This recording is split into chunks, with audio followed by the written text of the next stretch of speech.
আজকে আমরা লসাগু ও গসাগু এর 15 নম্বর অঙ্কটি করব। কোন বৃহত্তম সংখ্যা দ্বারা 27, 40 ও 65-কে ভাগ করলে যথাক্রমে 3, 4 ও 5 ভাগশেষ থাকবে?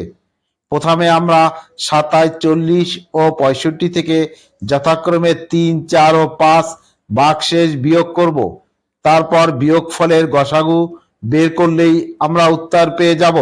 তাহলে 24, 36 ও 60 এর গসাগু হলো, প্রথমে 24 দিয়ে 36-কে ভাগ করতে হবে, যা গসাগু হবে তা দিয়ে আবার 60-কে ভাগ করতে হবে। তাহলে 24 ও 36 এর গসাগু হলো 12, 12 দিয়ে আবার 60-কে ভাগ করলে 5 12 60, তাহলে গসাগু হলো 12।